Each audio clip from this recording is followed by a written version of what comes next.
Come join us as we take you on a trip from the practice pen to the show arena and let you listen in as top trainers prepare their students to compete in the Western industry's most exciting equine sport. And you'll learn what it takes to become a top weekend cutter. Brought to you by Farm and Ranch TV. The rural American lifestyle. It's how we work, and it's how we play. It's how we learn and how we enjoy the finer things in life. How we take care of our animals and tend to the land. It's a way of life. Has been for hundreds of years. Now there's a whole new way for rural America to watch TV. They can be your hobby, your business, or simply your best friend.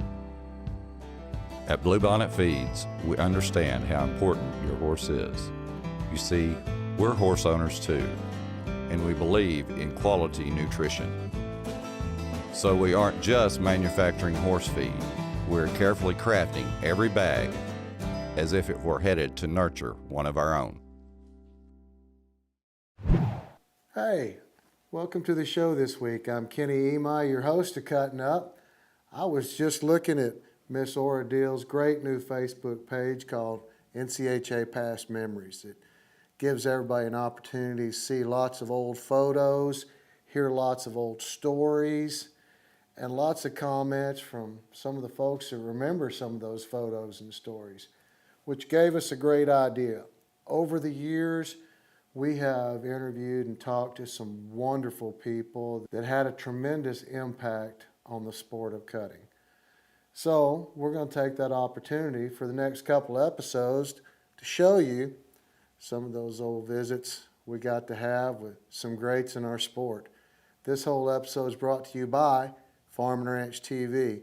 Now with over 250,000 people watching Farm and Ranch TV, television shows that'll tickle your fancy if you're a hunter, a horseman, a farmer, a rancher, or just like having a good time watching some great shows. Lots of great variety shows, cooking shows, equine shows from all over the world.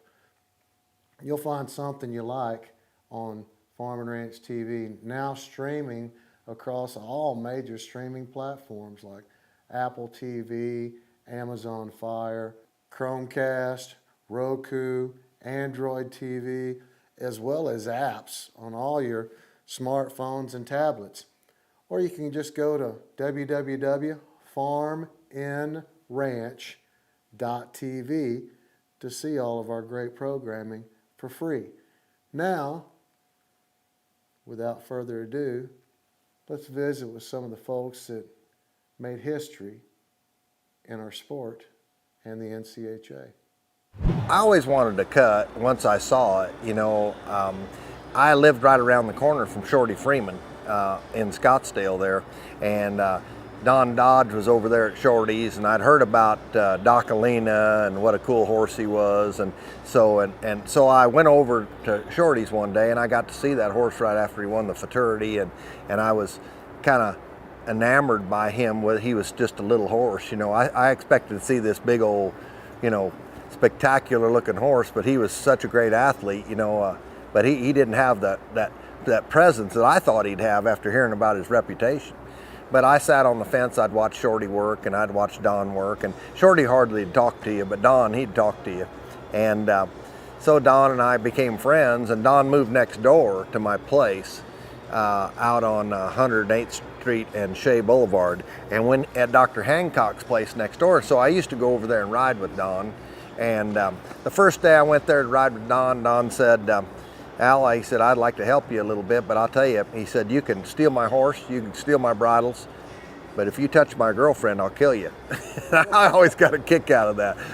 He was one of the major characters of all time in my career, and it was a great influence on me. The first time I went to the cutting Futurity, he set me up down there, and Don didn't have a horse that day, that year, so he set me up down there to go to Matlock's place. And I'd heard about Matlock, and I was so intimidated by him, and I went there and worked my horses with Matlock, and Sonny Rice was there, and oh gosh, there were some great guys there. Dale Wilkinson was there. Anyway, it was just a fabulous group of guys and icons, you know. So I was thrilled to get to work there at Matlock's, and I had a really cool little mare that I showed named Oaklyn, and Matlock ended up buying her. You know, she was such a good horse, and I knew what I was doing. I trained a pretty good horse, but anyway, those guys really made me up my level and want to cut even more. And then in those days, I was training reiners and cow horses, and I trained, you know, I've trained about everything: Western pleasure horses and halter horses, and you name it, I've done, jumping horses. But I got around Don and Shorty and Matlock and Mr. Pat and got to meet Buster, and, you know, guys that were icons, guys that are legends. And I thought, you know, I'd won a lot in that other stuff, and I want to finish my career being a cutter. I'd always, this is kind of a little funny story, a little sideline, but I showed Hollywood Rita. I was showing Hollywood Rita in Southern California, in Imperial, California. And a new Texas trainer, you know, which was a big deal in California, a new Texas trainer had gone to work for Wayne Hodges in Wasco, California. Well, he happened to have this great horse down at this cutting named Calbar. And this trainer's name was Larry Reeder. And he had come from Matlock's in Texas and had was going to open up, had a training stable up there in Wasco. So he showed, and I showed against him in the open, and I was just in complete awe that Larry Reeder from Texas was here at our Southern California cutting. So he went in there on Calbar, great old Dock Bar stud, and he did well, marked at 74 or something. And I went in there on Rita, and I'm just even scared to death to introduce myself. I know it's hard to believe, but I was shy then. And so I wouldn't even introduce myself. I was scared to death of him. And so I showed Rita, and I marked 75. I beat him. I won the open. So I was, you know, I'm watching Larry the rest of the day, and finally he comes up to me, because I'm too shy. And he says, hey, he said, what is your name? And I told him my name. And he said, you know what? He said, gosh, he said, you really ride well. And I said, well, thank you. And he said, you have a nice horse. And I said, well, thank you, Mr. Reeder. And he said, you know, I've never seen or met anybody that wanted this cutting more than I have, more than I do until today. He said, I believe you want to be good at this. You want to excel at this even more than I do. He said, so if that's true, you need to come up to Wasco and I'll help you. And like, you know, nobody even talked to me before then, you know, hardly. So I said, oh, absolutely. I said, I can be there Monday. I'll be there Monday morning. He goes, well, okay. So I showed up, and anyway, goes back to my first futurity. That was in '77, actually. And he didn't let me ride a futurity colt that year. He'd had a bunch of the guys already lined up to ride his futurity colts, and he had a big string of them. But the next year, he called me first, and he said, you want to ride a futurity mare for me? And I said, oh, absolutely. So that was a mare by the name of Miss Lena Barrett. And a really nice little Docalina mare that Billy Cogdell owned. So he let me ride her, and I come down for the whole Sweetwater experience, which was fabulous back then. Buster was there, and Greg and Gary and, you know, Mike, and we were all a lot younger then, but we were all there. And it was just a great experience. So I got to go through the Sweetwater deal and showed at the futurity, and I missed the finals by half a point. So, but I was thrilled that I was with Larry Reeder's camp and got to show at the futurity. Imagine. And I would walk into Will Rogers and just in awe, I'd look around at the arena and before the cutting started, like the day before, and I'd go sit in the stands in the box seats, and I thought, oh, you know, it was just like going into a shrine for me. For all these years, I had dreamt, and nothing I ever wanted more was to show at Will Rogers. So that was 78, and then 79, I came back on my own horse that I trained, a mare called Diamond Mystery, and I split reserve with Leon Harrell at the Futurity, which was a real big deal there, and they made it a big deal, and that was a big deal to me. Well, I did. I was born and raised up in a rodeo family. My dad, he roped and bulldog, and was quite all around hand, won Madison Square Garden, and he run the Mesquite Rodeo for Neil Gay and Jim Shoulders for 25 years, I guess. So I picked up for Neil and Jim over a long span, and rodeoed myself. I roped and bulldogged myself. And I got to riding reining horses, and then we spent some time, when I was a kid, Matlock had a place close to us, Matlock Rose, and they'd come to Dad's place and they'd rope, and we'd go over to their place, out of G.B. Howell's place, and cut a little with them, and just sort of got the bug. Yeah, Dad was working for Vonley Hildreth, which was one of the founding members of the NCHA at that time. He was running a ranch there at Crescent, and that's where I was born. And there were a lot of famous cutters that come from that area, George Glasscock and Jim Calhoun and H. Calhoun. They were all friends and acquaintances and people that I admired when I was young. A meeting place to meet people you'd never meet in your life. I mean, trainers naturally, but you know, I've met movie stars and kings and presidents, and it's a good deal for a broke man to take and meet people that he would never run in the same circles with. Right. Well, and you've and talking about that, some of those that you've met, you know, and I've seen pictures around here of you with them. Jay Leno and Jay Novacek and George Strait and Red Stegall and just countless others that are people that you've been acquaintance with and call friends all over the country and have shared experiences with. And that's, you know, being this is only a 30-minute show, we could do half of the season with Keith Barnett. We all started as little bitty fellas, a lot of these people. And Jimmy Hall, he taught me when I was a little boy. Jimmy Hall did. And it's like Brett Davis just walked by here. Brett Davis, he was a little old fella when he come to work for me. You know, he was a little fella, young man. Well, back in that early days in the 70s, we had horses, didn't have a lot of cow. We didn't have as much cow as we wanted, but we didn't realize, we didn't realize at that time because we didn't know no better. You know, we rode horses that all them were tougher, they were a lot tougher. Then it got better for us, but we trained what we had. We always trained what we had. And go to the futurity. We could ride one horse at futurity. And we had, if I was riding 25 horses at home, I'd hope I'd get one out of there to go to the futurity. Then we got where we go. We go to these fairs. We just go to all the fairs, and all the fairs, they got coliseums and things. You know, and we come to the Dixie National. We had that.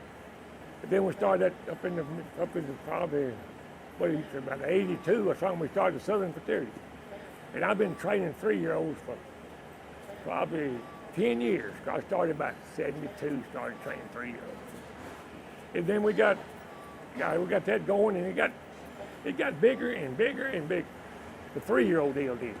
And people that, a lot of them went to the Southern Futurity, didn't go to Fort Worth. And I went to Fort Worth every year, but a lot of these people didn't go. They just trained for this right here. You know, and we got to where we had it in this old building in the Coliseum. But it was all the horses. I rode a lot of horses back in the 70s when at Full Dot Bar, you know. Then we started riding Dot Bar horses.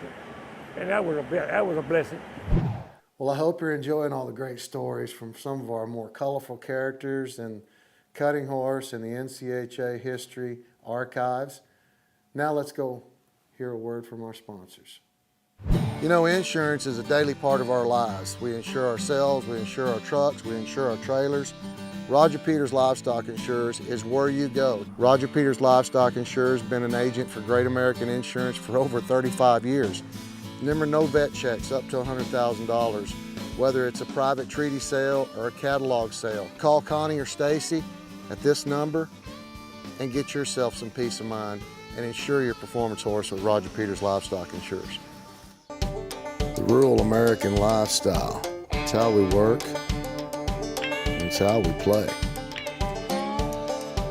It's how we learn and how we enjoy the finer things in life. How we take care of our animals and tend to the land. It's a way of life. Has been for hundreds of years. Now there's a whole new way for rural America to watch TV. Hey folks, welcome back. Now let's listen to Miss Jimmy Nichols. She's got a great Horse Health Today segment brought to you by Bluebonnet Feeds.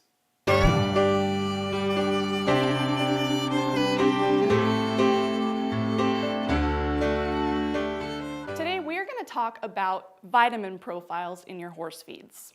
Now, most feed manufacturers guarantee vitamin A, D, and E on their horse feed labels. Bluebonnet Feeds takes it just a step further, and we guarantee vitamin C. Now, how many of you knew that horses can actually manufacture their own vitamin C? Not many people do. So, a common question is, if horses can make their own vitamin C, why would you be adding vitamin C to the feed? Now, the answer to that is recent research has actually shown that when horses are given vitamin C, they can recover from stress quicker. Now, let me set this up for you. A set of researchers took two groups of horses. They fed one group a placebo and they fed one group a vitamin C supplement, and then they stressed them. Now, when I say they stressed them, all they did was load them up into a horse trailer and haul them for 2.5 hours. Okay, that is stressful to a horse.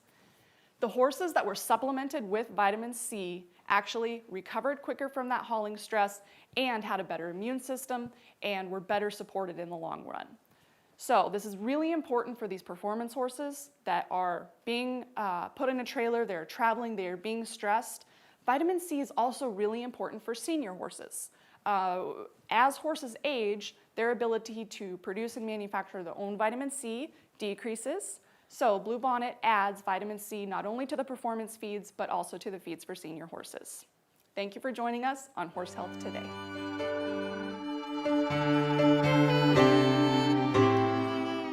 Thank you, Miss Jimmy. It's always great to hear your Horse Health Today segments brought to us by Bluebonnet Feeds. Now let's get back to listening to some of our historical figures within our sport. Yes, because that really wasn't, I mean, there's times that you'd like to go and lay down, but I was doing something I loved. I loved a good horse. I loved to work cattle. And it was sure worth it. And it was very rewarding financially and satisfactory, you know, and it really enabled me to get into the cow business, which I'm more of a cow man than I am a horse man. Yes, sir. And so, boy, it was worth it. And you know, if I didn't enjoy what I was doing, if I was a young man, I'd quit that and go find something I did. It's kind of like the old phrase, find a job that you love and you'll never work a day in your life. Yeah, that old saying is a good one. And, you know, you're going to work a day, but there's times it gets tough. Yes, sir. And, you know, I love cowboying, but I've been in some deals where you didn't get any sleep for 48 hours, you know, and that got old. Yes, sir. And but I wasn't going to quit cowboying on account of it. Well, and you had a lot of success, Yeah. and you loved what you were doing. Yes, yes. And my wife and I enjoyed it. It was something we could enjoy together. And she was kind of my secret weapon. She could get on a horse and ride him a time or two and just smooth them out. And that was because she could get a horse confidence because she rode so smooth. Yes, sir. And they believed she would be there no matter what they did. And that helped it when she handed it to you and you took him into Yeah. the show pen. Yeah. And we enjoyed that. tired a lot of times, and she beat me a lot of times. One time we was at Odessa at Sandhill Cutting, and she won the Richard Cutting, and Buster Cole got quite a kick out of it. We go in the open cutting, and she wins that. And Buster Cole got the biggest kick out of that. And of course, she had two of those nice leather briefcases they get. She won one, and I said in front of Buster, I said, "Are you going to give me one of those briefcases?" Miss Holly Bars. You wrote her for that entire decade of the 80s, pretty much. Yes, showing, I didn't did. you? I bought her from Marvin Koppel. Back then, you could borrow a horse and track. Well, Bud Wilson, who was a good friend of mine, he's now deceased, said, "Why don't you go get Miss Holly Bars and we'll go to Granite Falls, Minnesota, and you can try her." And I said, "Yeah, I guess, why not?"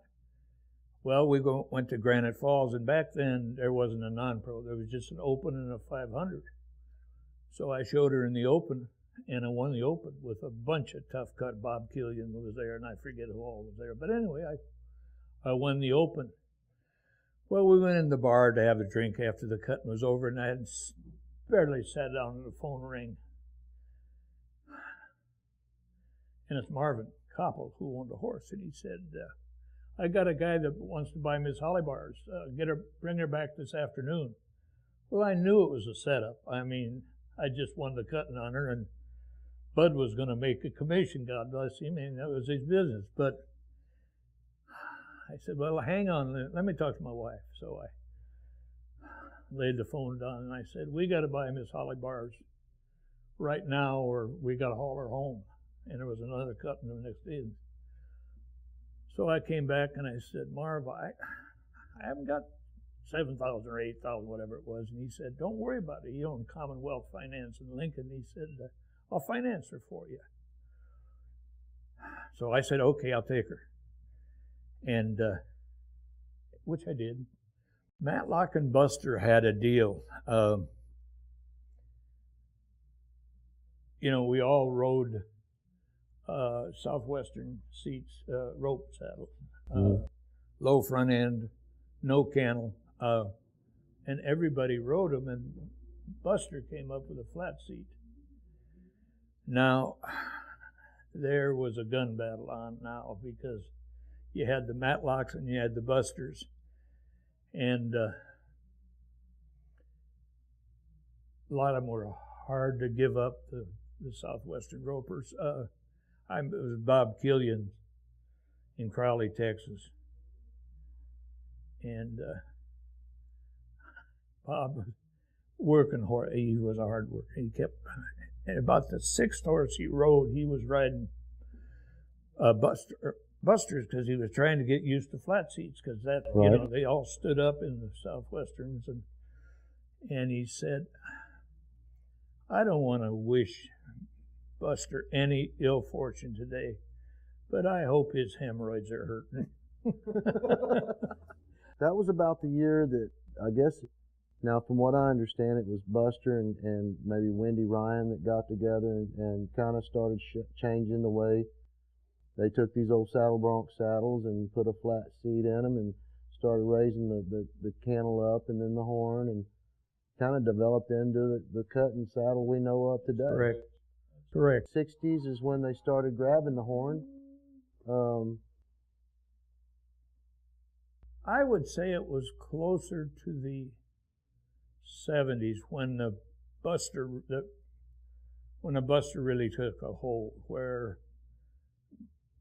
I know Sonny Rice, I believe it's Sonny, one of them had an old Southwestern, but he had somebody, a saddle maker, go in and put a 4-inch horn on it, and that was the start of sitting down, riding your horse rather than standing up in the stops, and it got where rather than rear up when you were going to stop, you scooted down, and that flat seat would let you do that, and you could push on the horn, and it made it a prettier ride. My name is Ellie Schreck, and we'll be right back after these messages on Cuttin Up TV.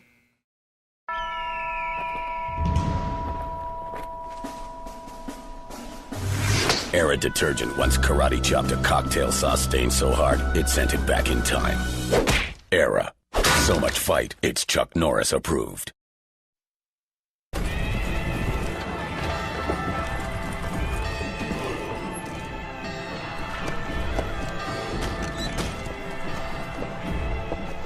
You people are gonna do what we say. I can't do this anymore. This is what we always do. Yeah, this whole do what I tell you stuff doesn't work for me anymore. I still enjoy it. But we love controlling people. What about my needs? Look, it's not you, it's me. When you guys are amazing at this bossing people around stuff. So what are you gonna do? Something better. Finally, one of the big wireless carriers is going to stop restricting people from getting what they want. We're gonna miss you, amigo. I'll be around. Now your choice is simple. Hey folks, I hope you enjoyed listening and seeing some of the legends of our sport, telling some great stories, going down memory lane.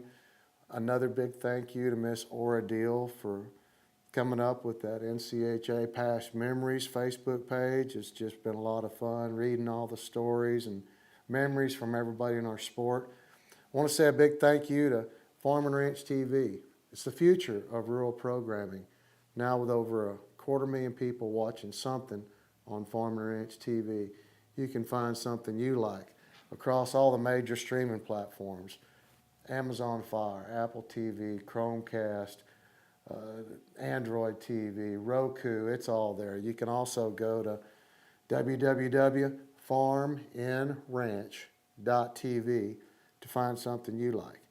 Now be sure and join us right here next week for part 2 as we visit with our legends and the history of our sport on Cuttin Up. Let's dance.